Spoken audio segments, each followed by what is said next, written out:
Hello, everybody. This is Nanette Kennedy with Humanities Team and Evolution Revolution. And we are here reading The Only Thing That Matters by Neale Donald Walsch. And it is October 31st, 2021. So if we ever mix up the videos again, like I did that one time, we will know the date. And I'm going to hand it over to Linda, who will tell us where we are, what page, and what chapter. Okay. Hello, everyone. So we're reading The Only Thing That Matters, which is Conversations with Humanity, Book 2. And we're on chapter 34, which starts on page 166, which puts us 73% done. Chapter 34 is a final tool. There's one more tool you want to know about. It's the final tool that will be described here for you. And it was saved for last because its effect can be perhaps the most profound impact produced by any tool, creating a truly extraordinary effect. This is a tool that you will use on everyone in your life who has ever done anything in any way negative to you. And you will use it not by using it, but by throwing it away.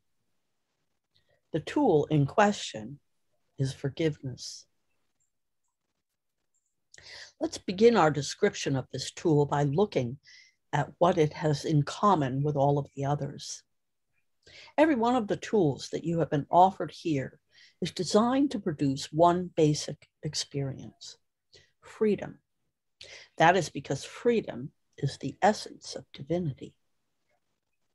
There are a lot of words used to describe the fundamental quality of divinity in human terms: love, peace, joy, etc.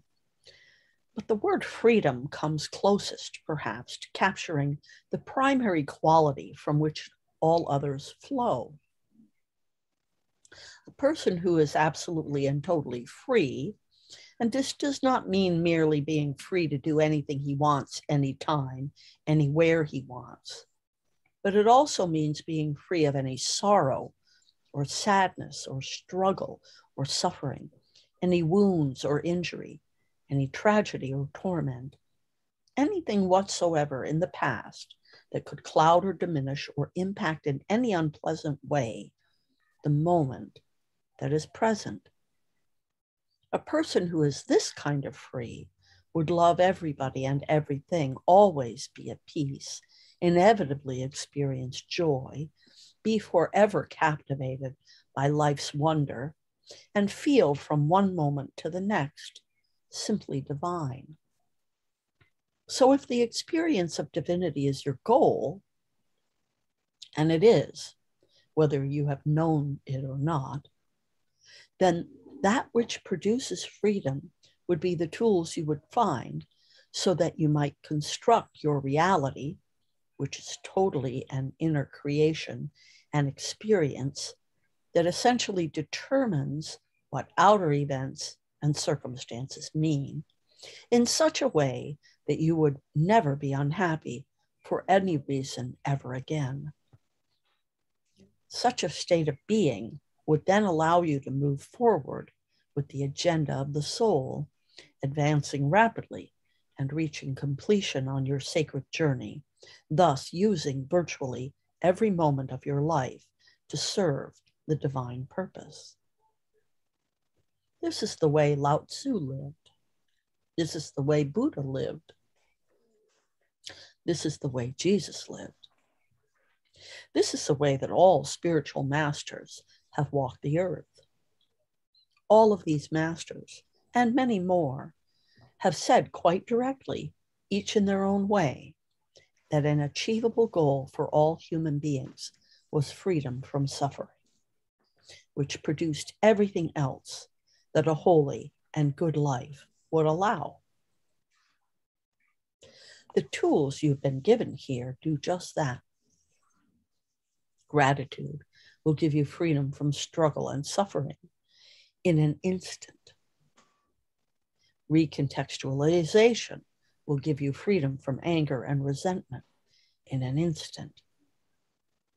Compassion will give you freedom from self-blame and lack of self-worth and from frustration with others in an instant. And now your final gift, forgiveness, will give you freedom from all hurt, damage, or injury in any way from any source. Forgiveness will give you this on the day that you decide you never have to use it again. On the day that you throw it away. It is the discarding of the tool, not of the using it, wherein which its tremendous power is unleashed, like a coiled spring let out of a box. So perhaps the tool should really be called forgiveness foregone. On the day that you understand that you don't have anyone to forgive, and you never had anyone to forgive for anything at all, because all human expressions are ultimately an expression of love, if only in a distorted form, as we discussed in chapter 16, you will be free no matter what has occurred in your life. Free from struggle, free from suffering at last. This is the kind of freedom that Nelson Mandela felt, allowing him to love the jailers who kept him imprisoned for over 20 years, to use one recent and striking human example. This is the kind of freedom that Pope John Paul II felt when he went to the jail cell of the man who shot and nearly killed him, giving the gunman his papal blessing. What is the secret behind this kind of freedom? A level of freedom which allows its holder to completely set aside forgiveness as a tool for living.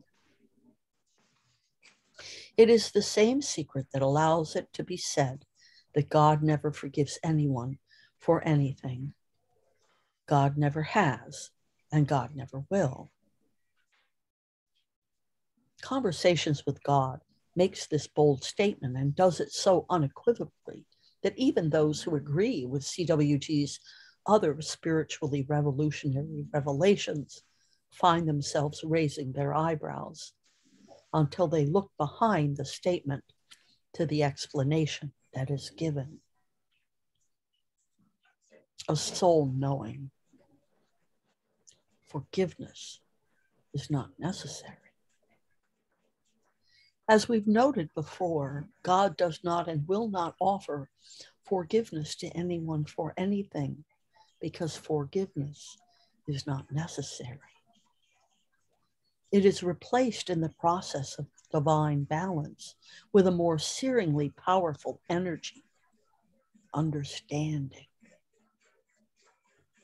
It is because this is such a radical idea, different from just about anything and everything you have ever been taught, that we are revisiting this principle here again, announcing forgiveness foregone as one of the most powerful tools that you may use to reach completion on your sacred journey.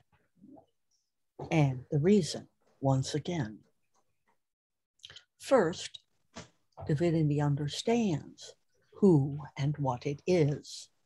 And so it is aware that it cannot possibly be hurt or damaged, injured or diminished in any way.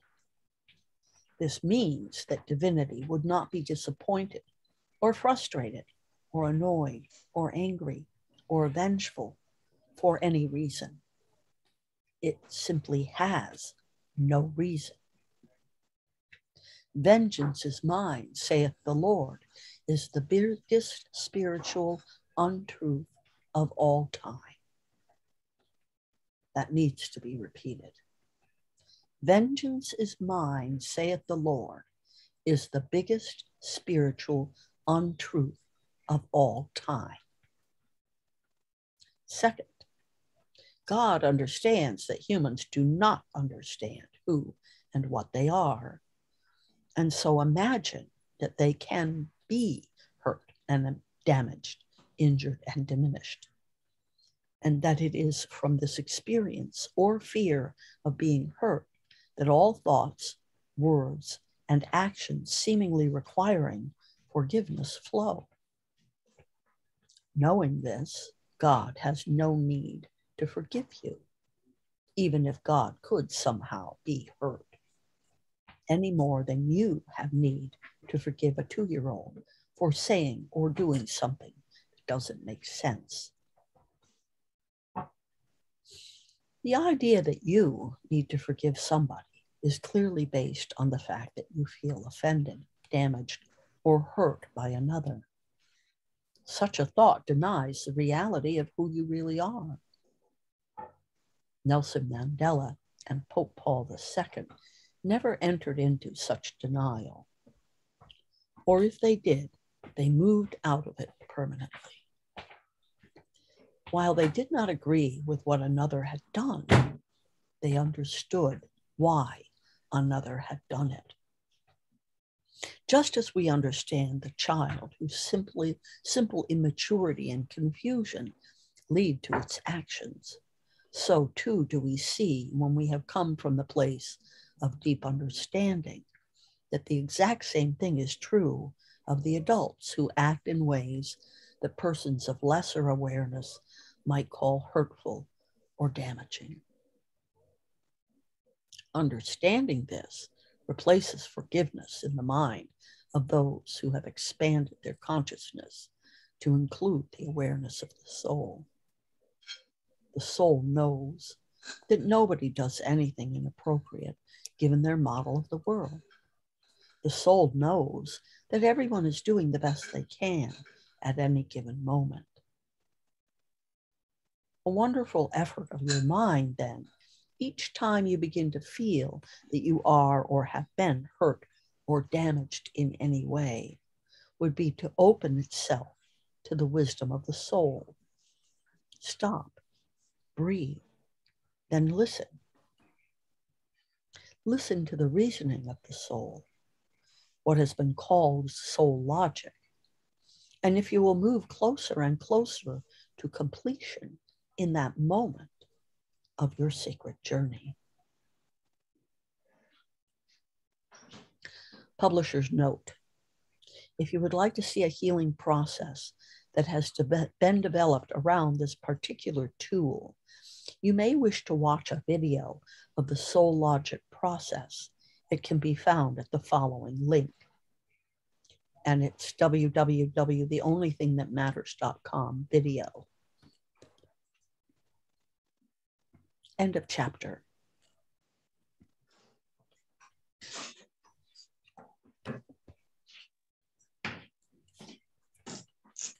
Well, who'd like to start? Go, Mary. I mean, yes, I will say first I went through coming to understand forgiveness from all its angles and getting really good at bestowing it. And then I understood that it was really all unnecessary, and that's better. But the other thing I wanted to say is that one quote in there, forgiveness is mine, vengeance, forgiveness, vengeance is mine, saith the Lord. It's all the same, it's just words, right? The way I've understood that statement as a grown-up was that that's the Lord saying, you don't got to worry about it. That's my job. Not meaning that he actually is vengeful or does vengeance, but just saying, it's like the karma will take care of it idea. It's like, you don't got to worry about what's going to happen to these people for doing a bad thing. That's not your business. And I never understood it to necessarily mean that God was going to smite them. You know what I mean? That's all I wanted to say. I always understood it as a way of saying, God is saying, mind your own business and stay in your own yard. That's all. That was, I'm not laughing at you. I hope you're laughing with me. I try to be amusing. Yeah, no, I'm laughing with you. I'm just, no worries. Does anybody else want to? I don't know. I'm thinking if I hurt somebody, not intentionally, an accident, let's say, how can I have only to forgive myself. How can I say, oh, thank you, thank you, thank you? I can't say thank you. I can only try to forgive myself. Well, you can also say you're sorry to that person, and Yes, of course. even yes. if we know that, how can you forgive? I don't know. I'll shut up. Yes, I don't know. I think maybe it's not easy to forgive. Maybe it's sometimes easier to forgive other person than to forgive me, or how to say, myself. Yeah. Yes. So That's your conditioning. That thing that Neale just said right there about everyone is doing the best they can in any given moment, that includes you. That's how we, It's conditioning that we've been subjected to that makes us so readily willing to take on everybody else's hurts. Yeah. And to think that we're doing the wrong thing, that we're bad. It's so the basic premise is you're always trying to be the best Ariana you can be, even when you're not conscious of it. By your nature, that is who you are, because that is what we are. And so remember and make sure that you allow the other person to have ownership of their hurt, right? Because ultimately, nobody, I'm not talking physical pain, I'm talking emotional pain. Ultimately, we have to allow somebody to hurt us. We have to allow it, because there isn't technically anything out here. Everything is coming from within. So when something external happens, it's our choice to let it hurt us. We don't think that, we're not taught that, we don't know that, but that is how it works.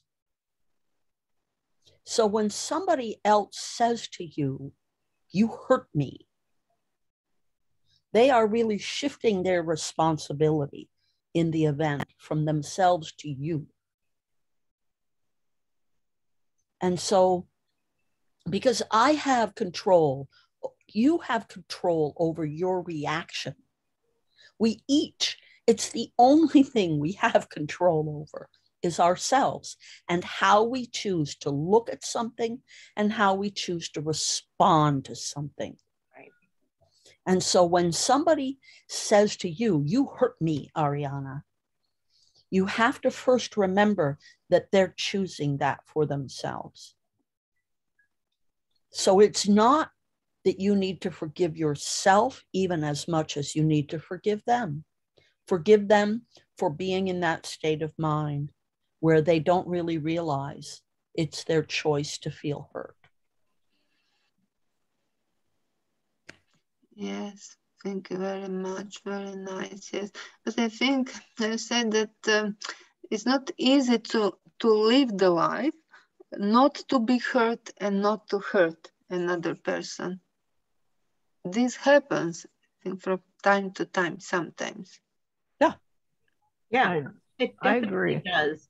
I want to say to anyone here on this call, if I am in the position of being hurt, and if I can't work it out by myself, and usually that's how I look at these things. This is my response.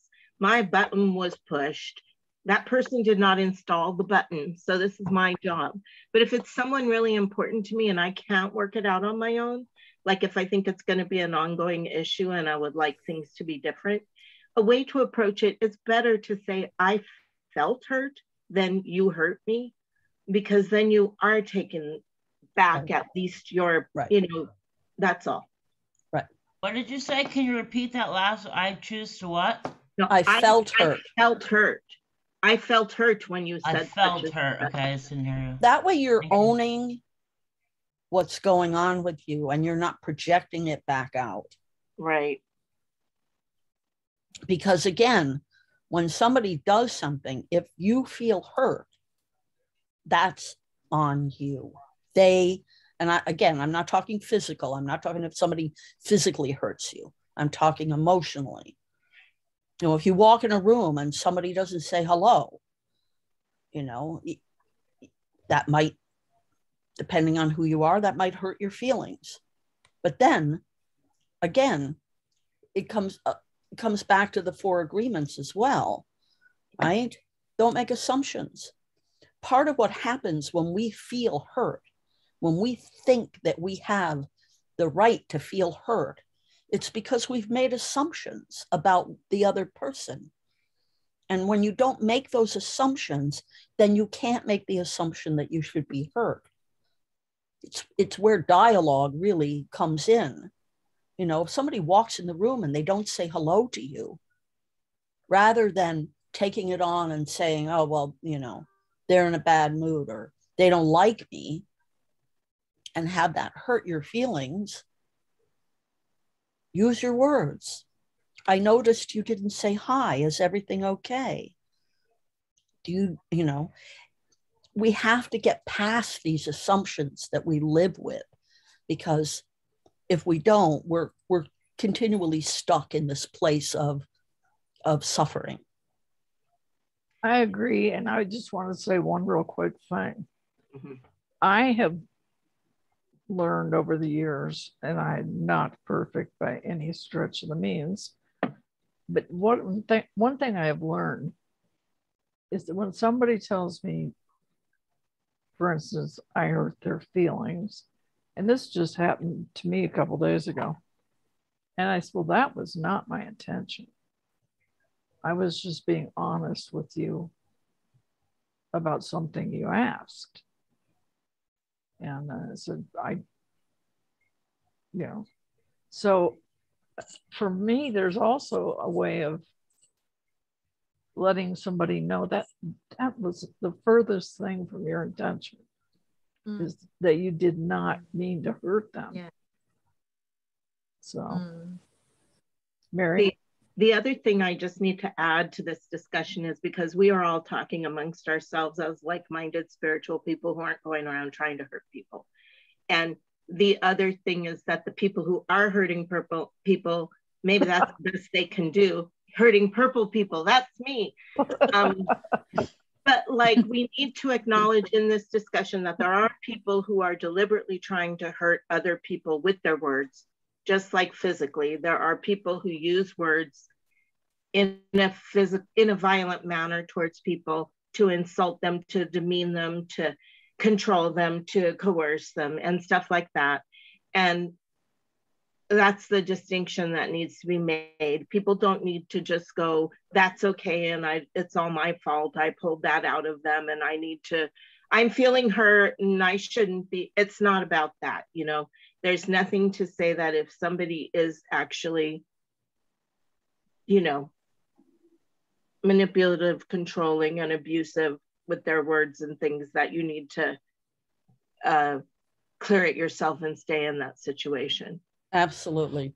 Just needed to put that out there, that we recognize that reality. Yeah. But you don't abuse. Go ahead. I was going to say, we don't pull things out of people, right? It might look that way. Right. But in essence, everything that comes out of somebody is somebody's own responsibility. Right. Ariana, you're mute, or Romy, you're muted if you were talking to us. Yeah, I was going to say, you were on mute. Were you talking to us? Okay. No, it's just, Mary, you talked about people, they are hurting other people, but how much are they hurt? because Well, that's why they're do doing it. But Linda, may I please finish my sentence before you? Okay, but I think in the moment, they're all over these people, they are hurt, they are hurting people, but sometimes with not even, sometimes with knowing, sometimes not. And then for me, I often meet some people like this, but I, for myself, then just go over it. I don't react to anything. I just let it flow. And after sometimes these people become quiet, and because they just have some sticky, needling questions also, just to pinpoint or whatever, and then just to do it in a very whatever and try it again. I just found out for myself, if there are people doing this and we just go and let them talk, and in the end, after some times they forget about it, doing it. As long as we don't react to it. I think it's just, the only thing is just to hurt somebody, to get a reaction of somebody. And when we just let it flow by also, then usually, I mean, then it's not bad for me, and what's then for the other person, that's their business. But for me, it's the most important things that I'm not cut in these stories. Yeah, I'm over. I have something to say. Please. Hi, everybody. It's just a kind of a story. It's a story, but there's meaning in it. About sort of like 9 years ago, I brought up my sister's children. So the eldest one was married, and her husband came here, and then he turned on me really badly, you know, out of the blue. And all his criticisms, they're all my weaknesses. It's true, you know. Did I not look at the state of the place? You know, what is this and what is that? And I said, look, I wouldn't tell you how to run your life, you know. And he said, well, if you knew how to do it better, like I do, sort of thing. So, but like, okay. So anyway, he went on like this, and I challenged him, but I was so upset. I left the house. I left them here, and I left. And I went back to London with my friend. And I came back the next day. They'd left in the morning, and they felt very bad also. But I had in my mind that he wanted to make a claim for the house, you know? He wanted to claim the house. And he was using that as an opportunity, because all his criticisms were true. The outcome of it was I had no confidence to work anymore as a herbalist. I felt like, oh my, I don't know what I felt like. I didn't even understand, but my confidence was knocked. It was a trauma. And really big trauma for me. And then it separated the family. So I never saw Rachel again, really. She never came to the house anymore. They'd never come to the house since. And, but anyway, so 9 years later, I'm sort of understanding that this husband suffers from some depressions. And in his past as a child, he broke a glass window, because he told me, a plate glass window. So he must get these rages sometimes. And I think the state I live in, my ease of life, which there's cushions and there's, you know, I really value relationship more than having the place perfect. And anyway, I couldn't have the place perfect because I was looking after my mother in Ireland at the time. And I just had to come back to try and feed them and everything. It was all very, very rushed. Anyway, 9 years later, I've reached a stage of understanding. And also know that my assumptions that he wanted to make a claim on the house was also part of the issue as well. And it was true as well. It's true as well. And all his comments about me are true as well. And actually looking at, they're useful because I can do something about it. It's about high time I started tidying up as a spiritual practice. This is my new way, right? But it's taken me 9 years. And there's hurt on both sides, if you know what I mean. But I suppose that's life, isn't it? This is how we learn. Maybe just accepting all of it. Thank you. Yeah, that was well thought out. And I think one of the fine lines that we're talking about here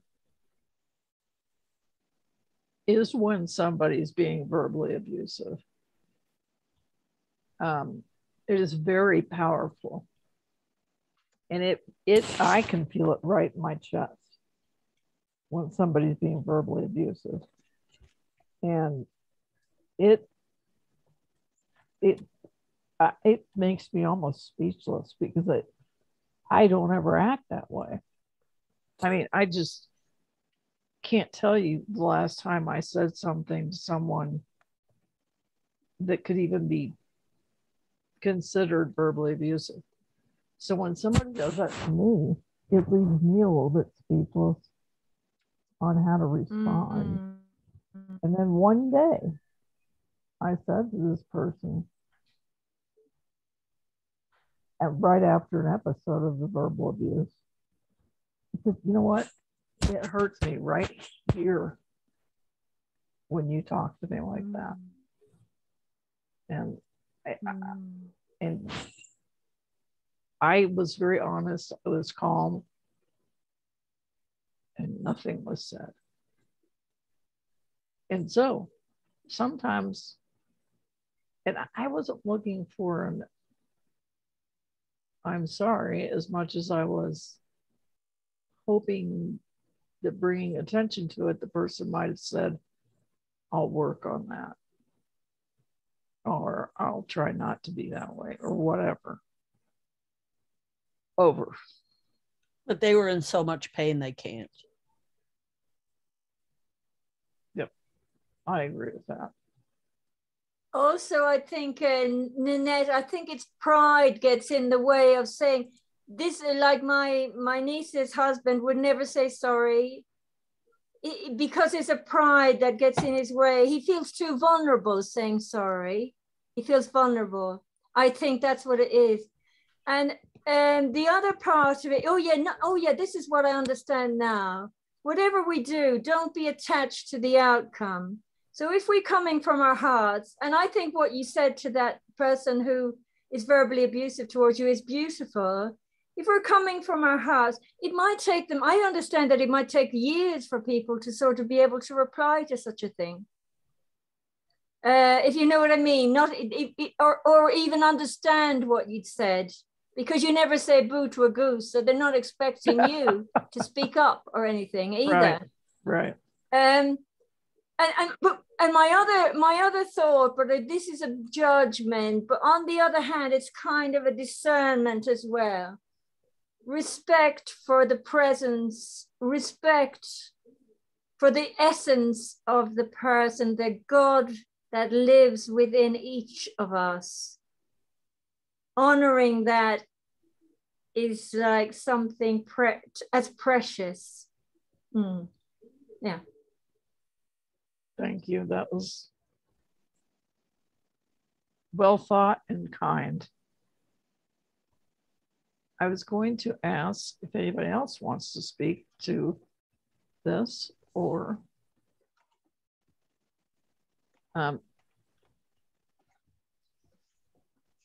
if not, I was going to say one more thing myself, and then we can read the next chapter. But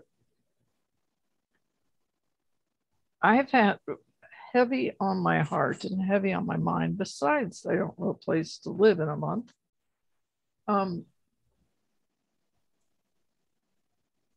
After watching the Global Oneness Summit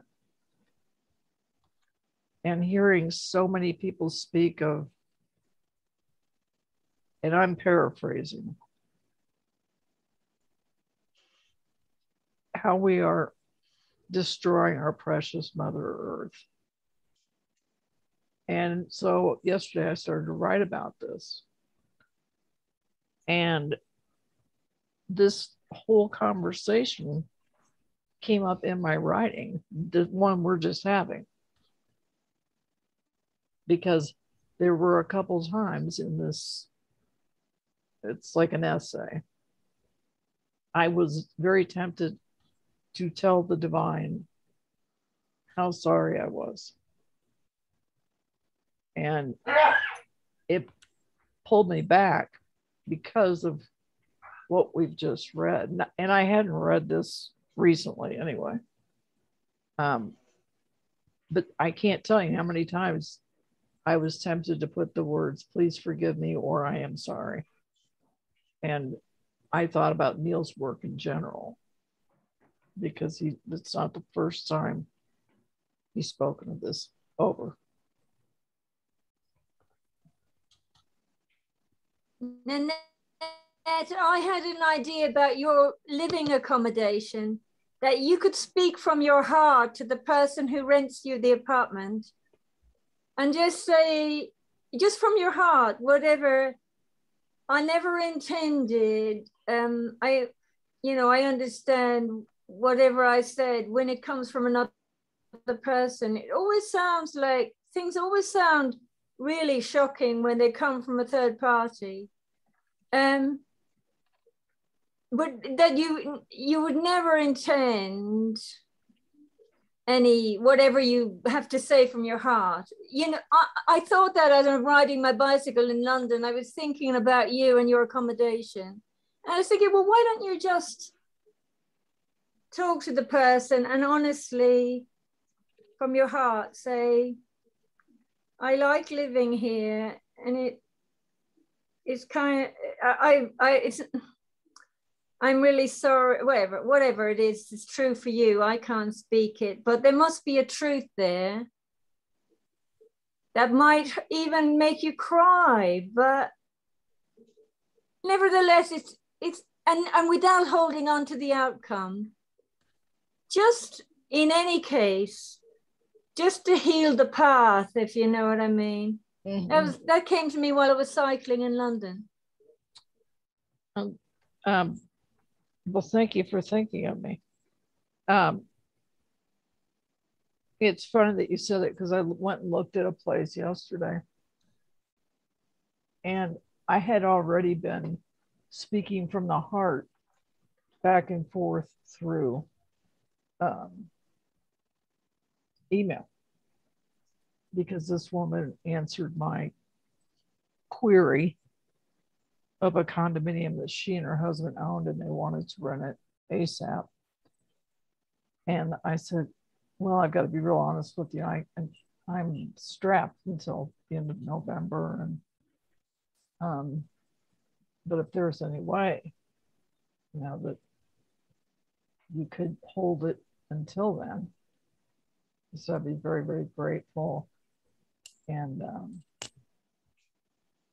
she said, yeah, you're a really nice person. I was like, oh, goody. Well, she wrote to me this morning and said, I really enjoyed meeting you. You have a great sense of humor, blah, blah, blah, blah, blah. But we took the guy that can move in on tomorrow. And she said, I'll keep my ears peeled for you. I really did enjoy meeting you. And you know what? I pat myself on my own back. I wasn't. One of the things I said to her when she told me this other guy was filling out an application, and that if he could move in, he would, earlier, they would probably choose him. And I said, however it works out, it wasn't meant to be. If it doesn't work out, I said, if it does, it is. And she just looked at me kind of funny. And I said, life's too short to get wrapped up in all this. It's like, anyway, over. Shall we read it? What were you going to say? Yes, I only have some put in my head one idea, if I can, only 1 minute too. For example, my husband hurts me and does not want to hurt me, but is maybe has some wounds and I don't know. Maybe it's a kind of person that has such communication where he was growing with other boys and so in family. And he hurts me very often. I feel hurt and then I sometimes respond in the same way or not. But what I like to have, he hurts me and does not want to hurt me. And I'm becoming to think, okay, it's him. It's like him. It's such a person, such a conversation. Maybe it's not always very kind. I don't know, but he's on this Facebook. They are fighting on Facebook. He's working in building house, and I understand that he has to have some hard discussions with other people, and so. But so it's not always nice. Maybe I'm not also. Maybe also I return very often. Oh, go ahead. Who was going to say something? Go ahead. Me, I was just going to say Okay. that. Okay, go ahead. Never mind. Sorry. Okay, I just had an idea there. I'm sorry, I'm not going to speak anymore after this. People don't always understand us when we're sensitive and coming from this spiritual place, where, especially if they're out in the world, pushing and shoving and elbowing people, and not to expect it, because that's unnecessary suffering. That's what I understand now. That's unnecessary extra suffering by our expectations of them to be gentler in their communication. Yeah, okay, thank you. Yeah, Mary, what were you going to say? I was going to say, you know, there's a theme that sort of came up here a couple times, which is that men's communication might be a little different than women's, as well as what Anne said. People who aren't sort of, you know, men aren't allowed to have very many emotions traditionally in our societies. So what tends to happen is everything becomes anger. And that can be very hurtful feeling to a sensitive person. And then, you know, we go back to the part where ultimately other people do and say what they do, and our experience of it is what we decide for it to be. So when someone is hurtful to us, you know, do we say something like Nanette was talking about? It hurts me when you talk like that. Do we respond in kind? You know, and you're doing the best you can too. And do we, I mean, you know, set up, what do we call them? Boundaries around what we're willing to accept and how we're treated. I'm kind of a big one for that one. Like, you know, but not everybody has freedom of choice all the time. I mean, we do, but it doesn't always feel that way. That's all I wanted to say is like, his behavior is his behavior. And then what Neale is talking about, if it's not abusive, if it's abusive, and it might be, I don't know, you know, we get to decide how we're going to experience that. So like, this is how my husband communicates. He doesn't mean anything by it. Is that a viable response? Who knows? You might know, but I don't know. Or this is how my husband communicates and I'm really sick of it and I'm gonna lash back at him. You know, it's like, there's all sorts of possible responses. You know, you being a hurt people hurting him too, that's one response. But like, if you're gonna stay in the relationship and you want to have a more even keeled life, we might go back to Linda and her 4 agreements and trying to figure out how not to take things personally and how not to make assumptions and how to have your own armor or to set your boundaries. But if you're going to set boundaries, you have to be firm. If you set boundaries and don't, you know, if you set a boundary, but you don't really mean it, they'll figure that out and violate it. So, but that's also a way to tell if it's abusive. Violating boundaries is abusive. So that's all I have to say. Thank you for letting me say my words. Romy, were you going to add something? Romy, can you hear? No. Okay. I thought I saw your hand go up. Well, why don't we, do we have time to read?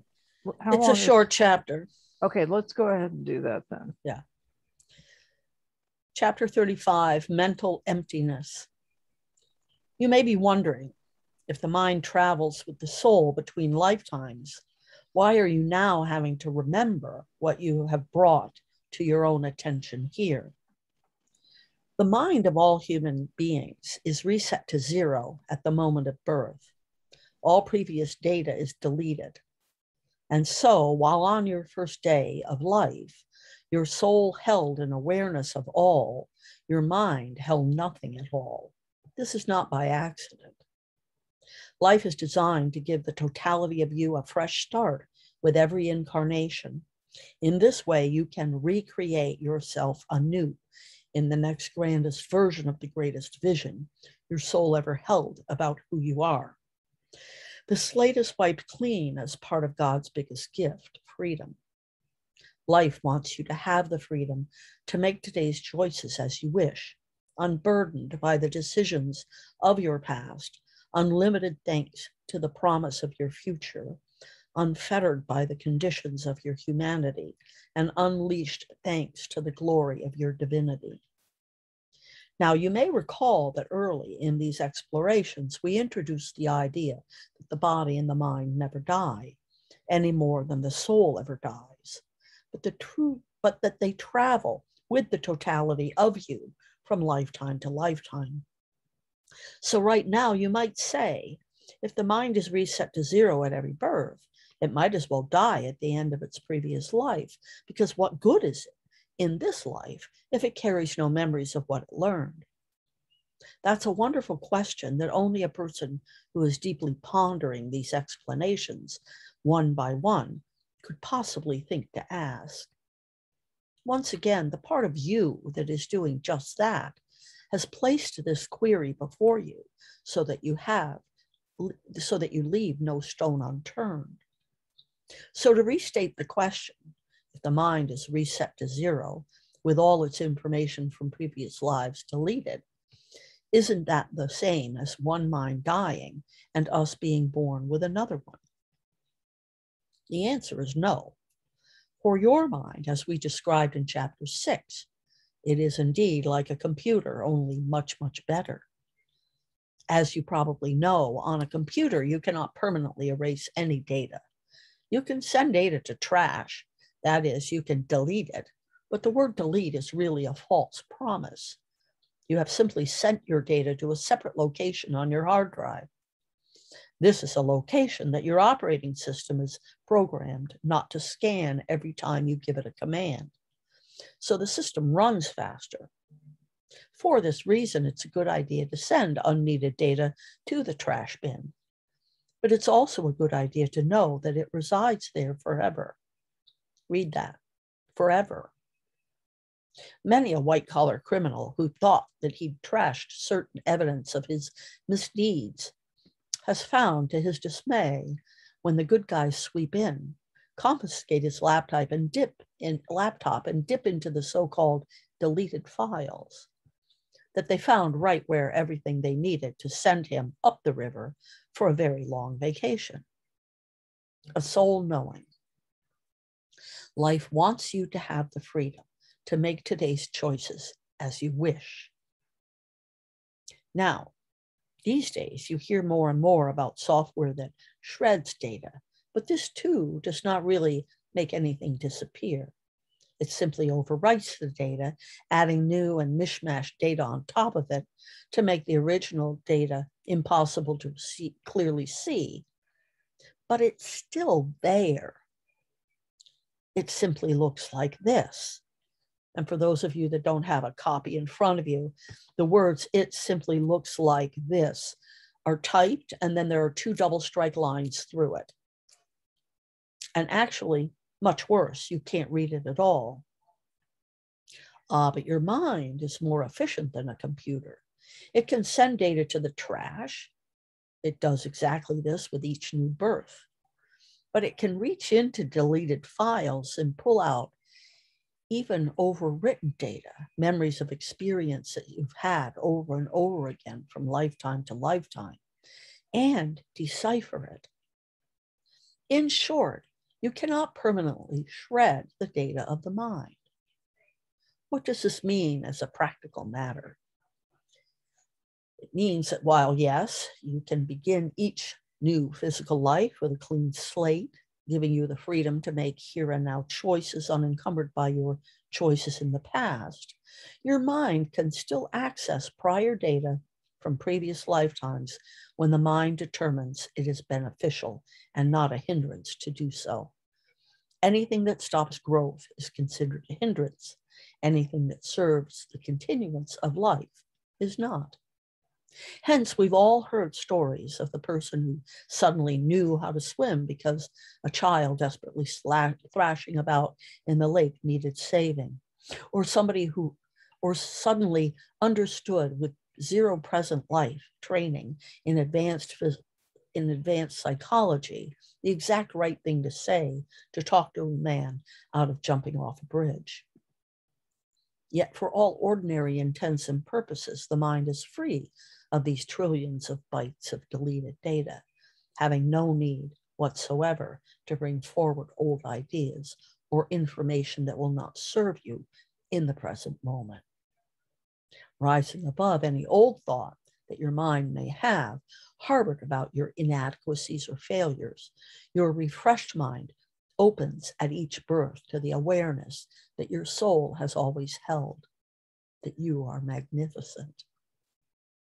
You think it is happenstance that little children think they are wonderful and can do anything and can be anything and will live forever?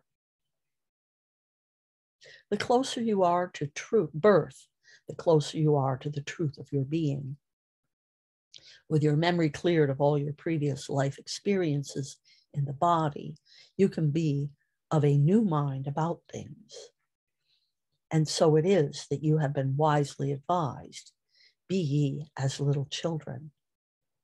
Let this be your mantra now and forevermore. See the world with the innocence of children. Approach the world with the daring of children. Love the world with the readiness of children. Heal the world with the purity of children. Change the world with the wisdom of children. Be ye as little children. End of chapter. Thank you, Linda. We might want to spend some time talking about that one next week before we move ahead, because I think there are some powerful stuff there. Maybe sounding simplistic, but do we adhere to it? Not that we have to, but anyways, it's getting it towards the end of the hour, and we'll miss Mary. Would you like to close us out here? And before you start, Mary, let me just say that link that ended the last chapter does not exist. In fact, the whole website doesn't appear to exist. Yeah, I found that with a lot of the links that of particularly books that are several years old. I found that. And I want to say one more thing before we move forward. That picture behind you, Kirsten, is beautiful. And Thank you.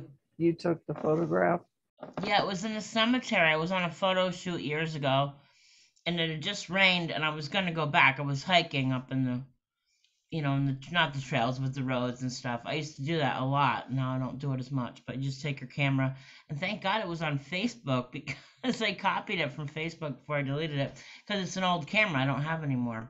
I think it was my 35 millimeter years ago, but yeah, it's in a cemetery. You can see the tombstones on the bottom with the crosses. Oh yeah, And see the English. it's very cross, pretty. Celtic. Beautiful, and it's a beautiful frame. Thank Frame you. for your lovely Well, face. right over the cemetery, it was like magical. I felt so divine because I just walked across it. It's right place, right time. Yeah. Sometimes it happens to me, then sometimes in the wrong place at the wrong time. And isn't that life? Yep. Yep. But honestly, it's all the right place at the right time. Yeah, We true. don't always realize it at the time. Okay, before you do your thing, next week, this will be an hour earlier. Oh, is this Oh, is necessary? the time change already? The time change is next Sunday. Oh, I mean, Saturday Oh. night. Saturday night. I didn't know it was so fast. No wonder I'm tired. yeah. I get tired right before it happens. Oh, Nanit, is there no other possibility? Well, it'll. Because it's already because I have events at this time already. Mm-hmm. Oh, Well, and then what'll happen is then Europe will do it, and then we'll be back. We'll be Lined back up on the again. No, we calendar. are already have changed the time. No, we already had, we Oh, you did already it today. did? Oh, okay. Oh, you did it today. Well, then Oh. you should be. Mm. I'm surprised you got here on time then. So Nanette, we just come at normal time? We came an hour earlier in the net. Okay. Well, I'll send out an announcement next week, but I don't know that everybody can switch because I think, aren't there some of you that have engagements if we were to do it an hour earlier? Yeah. That's a bummer. But in England, Oh. I came an hour earlier tonight by our time. Oh, because you've already done it. Yeah, you've already switched. Yeah, you already switched at the same time here. So then So next Nanette, we come at 1. Well, for me, on the East Coast, you come at 1 instead of 2? No, Kirsten, you come at the same time. you that come at the same time that you always do. Just the It'll time. just be It's just that the time will have changed. Right. So okay. Yeah, I seem to remember. It'll be that an hour before. earlier on our Yeah. end. once you've Yeah. turned your clock back, All right, then it'll be fine. Yeah, okay. It'll be the And we happening did on already the Saturday? turning in Europe. It's Saturday. Right. Okay. Yeah. Yeah. The day before book group. But is there no other time possible for us? It's at 2 a.m., Kirsten, that it Yeah, yeah. Yeah, that's I it. don't understand, Romy, why 2 you p.m. wouldn't. Because I have an event already.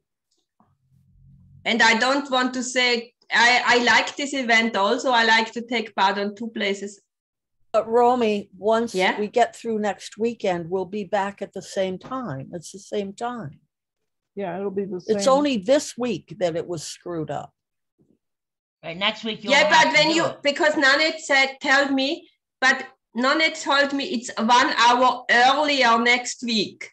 It means that it crosses with the event I have 1 hour early because we already had the change of the time. Okay, well, I maybe I said it wrong.